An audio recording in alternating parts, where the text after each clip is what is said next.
Okay, so this is our finished back hook, back fly, and so now we're going to connect that to our front fly.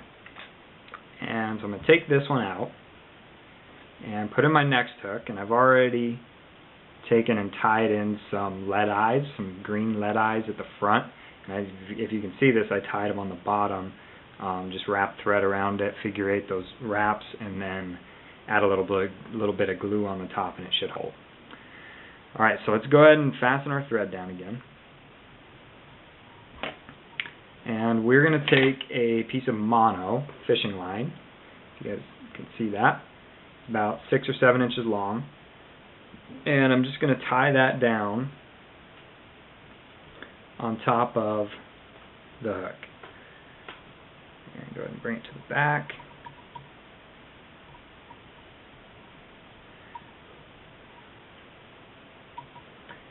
And once we get to that point, we're going to take, I've got these little craft beads.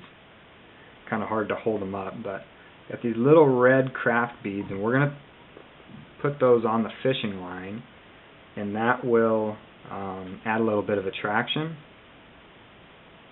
So I'm going to use 2 of them. And now, with the tag end that we have here, we're going to go through the eye of the back hook and back through the beads and bring it up front.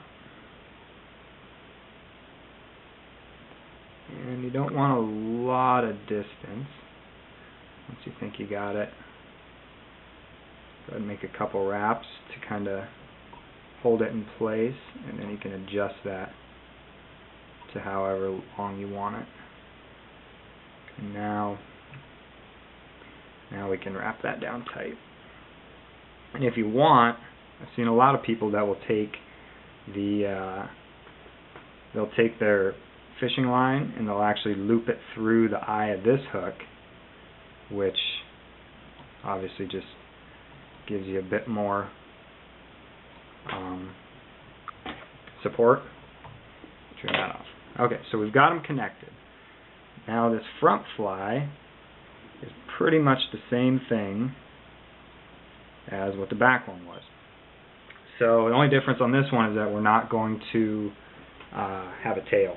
So we start this one with our chenille, same color chenille we were using on the back. Expose the thread, tie it down, bring it up to about halfway.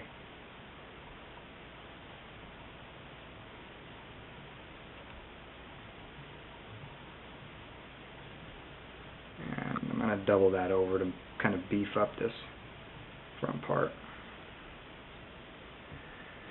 Tie it down, but don't trim it off. And then I've got same sort of rubber legs that we had on the last one. So pull that around and lock it in place. Same thing on the other ones. Pull it around and lock that in place. Now we can take our thread, bring it up to behind the eye, grab our chenille and wrap that forward.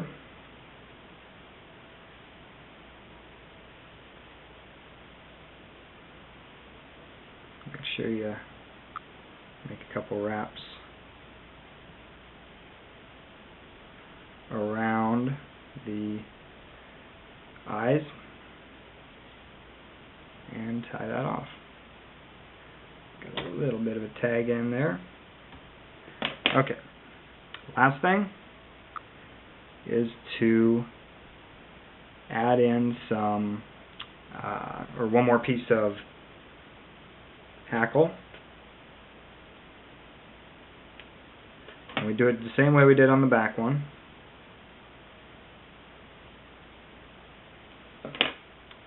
Trim the tips off so you got something that it'll grab onto, and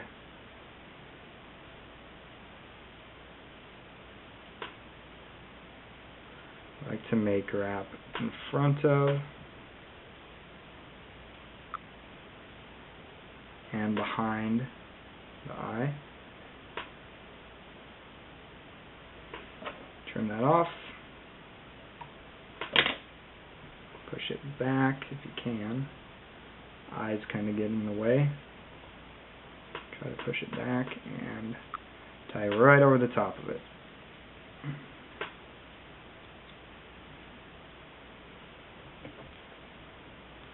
Whip finish it.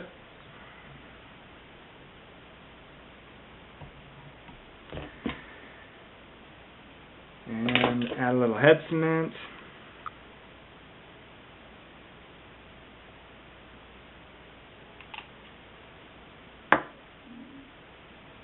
And there we go.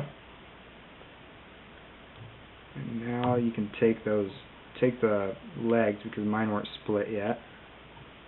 Make sure you split them, so you get the most out of your legs.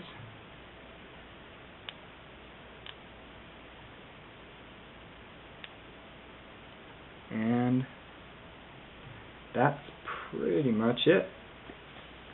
Awesome little fly, great streamer pattern. It seems to definitely be a big fish fly. I would imagine you could add a little bit more weight to it even to get the thing down there a little bit. But there you go, that's the Circus peanut.